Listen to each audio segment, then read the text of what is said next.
তো finally higher secondary scooty কণ্ট্ৰভাৰ্চিটো সমাপ্ত হ'ল।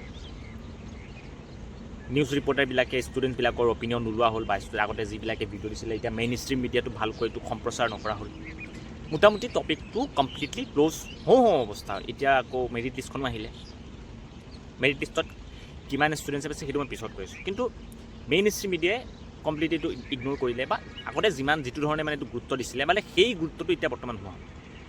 তো তাৰ ভিত্তিত চাবলৈ গ'লে বা কিমান সেই ষ্টুডেণ্টছবিলাকে সঁচাকৈ নাপাবনে এটা প্ৰশ্ন। যদি কোনো যদি চলিউশ্যন ওলায় নিশ্চয় নাপাবই চাগে, বা সেই ষ্টুডেণ্টছবিলাকে বা হায়াৰ ছেকেণ্ডেৰী পাছ কৰি ড্ৰপ আউট দিয়া ষ্টুডেণ্টছবিলাকে বা কোচিং লোৱা ষ্টুডেণ্টছবিলাকে তো ডেফিনেটলি নাপাব। তো চলিউশ্যন কি ওলালে? আমাৰ হিমন্ত বিশ্ব শৰ্মাটো তেওঁৰ নিজৰ যোনটো যোনটো তেওঁ দিছিলে কথা দিছিলে সেইটোতেতো আটকি ৰ'ল। ষ্টুডেণ্টছবিলাকৰ কথাবোৰত গুৰুত্ব দিলে। যদি সঁচাকৈ কোচিং ষ্টুডেণ্টছবিলাকক নিদিয়েতো সঁচাকৈ বহুত মানে বেয়া কথা হ'ব। আৰু মোৰো মনে নকয় যে ষ্টুডেণ্টক দিব, কিন্তু এটা কথা মই আচৰিত পাইছোঁ, যদি সঁচাকৈ এই ছিষ্টেমটো আগতো আছিলে তো যোৱাবাৰ ষ্টুডেণ্টছবিলাকে কিয় এইটো কথাটো হৈ হোৱা নাছিলে, মানে ছ'চিয়েল মিডিয়াত ইমান হাংগামা হোৱা নাছিলে কিয়? মানে যোৱাবাৰ ষ্টুডেণ্টছবিলাক কিবা মূৰ্খ আছিল নেকি? নে এইবাৰৰ ষ্টুডেণ্টবিলাক অকণমান বেছিয়ে চকু? আৰু এটা কথা, কি সঁচা কি মিছা নাজানো, কিন্তু এইবাৰো ষ্টুডেণ্টছবিলাকৰ নাম্বাৰ আপোনাৰ 48,000 ওচৰা-ওচৰি, য'ত 40,000 ছোৱালী আৰু 7,000 আমাৰ ল'ৰাবিলাকে 75% আছে। এয়াই হৈছে আমাৰ ইকুৱেলিটি, এডুকেশ্যন ইকুৱেলিটি, য'ত গোটেই 48,000 40,000 ছোৱালীয়ে লৈ গ'ল। 7,000 কিয় দিব লাগে? সেইখিনিও কাৰোবাৰ ছোৱালীক বিদায় দিব লাগে ন?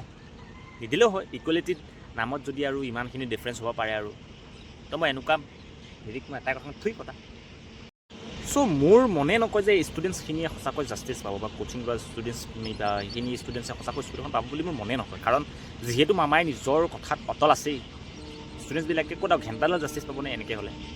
আৰু সামাজিক মাধ্যমত যিহেতু কথাটো বৰ্তমান তল পৰি গ'ল, এতিয়া আৰু জাষ্টিছ পোৱাটো আই ডোণ্ট থিংক। চ' মই ভিডিঅ'টো কেলৈ বনাইছোঁ? মই ভিডিঅ'টো বনোৱা এটাই উদ্দেশ্য হৈছে তোমালোকে যিমান পাৰে এতিয়াও সময় আছে অকণমান নিজৰ ভইচটো ওলোৱা। ছ'চিয়েল মিডিয়াত এতিয়াও শ্বেয়াৰ কৰা, এতিয়াও টাইম আছে। এতিয়াও যিমান পাৰে সিমান শ্বেয়াৰ কৰিব ট্ৰাই কৰা বা হিমন্ত বিশ্ব শৰ্মাক টেগ কৰা। মোৰ ভিডিঅ'টো বনোৱা আৰু এটা মেইন কাৰণ হৈছে আমি ছাত্ৰ বা ষ্টুডেণ্টছবিলাকেই হৈছোঁ দেশ এখনৰ বা ৰাজ্যখনৰ ভৱিষ্যত। গতিকে আমি যদি ইচ্ছা কৰোঁ ন, যিকোনো এটা ডিচিশ্যন সলনি হ'বই লাগিব।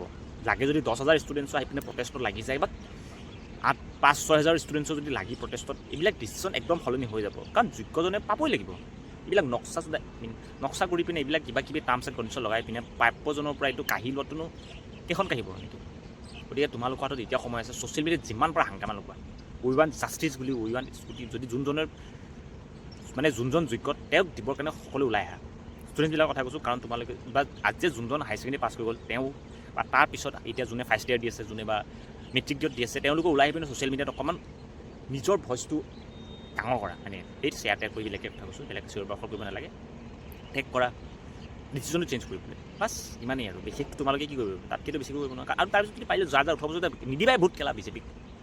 যদি অহা বছৰ যদি ইলেকশ্যনতে নিজকে গতিটো কৰিব নেকি? নিদিবা ভোট, গতি মাৰক খেলা। বালৰ চৰকাৰ যোনে ষ্টুডেণ্টছৰ কথা গুৰুত্ব নিদিয়ে, এইটো চৰকাৰ থকাতকৈ নথকাই ভাল। লাগে সি অসমৰ লাগে হাজাৰখনে দলং বনাই দিয়ক, লাগে লাখে লাখে দলং বনাই দিয়ক, সেই যদি ষ্টুডেণ্টছৰ কথাই গুৰুত্ব নিদিয়ে আৰু আই ডোণ্ট থিংক। চ' আজিকালি ভিডিঅ'টো ইমানেই। যদি ভাল লাগিছে লাইক কমেণ্ট শ্বেয়াৰ। আৰু প্লিজ তোমালোকৰ যেতিয়া সময় আছে শ্বেয়াৰ কৰা যিমান পাৰা, নিজেও ভিডিঅ' বনাই শ্বেয়াৰ কৰা, যেনেকৈ পাৰা শ্বেয়াৰ কৰা। মুঠতে সামাজিক মাধ্যমত এইটো তোলপাৰ লাগিব লাগে, বাছ।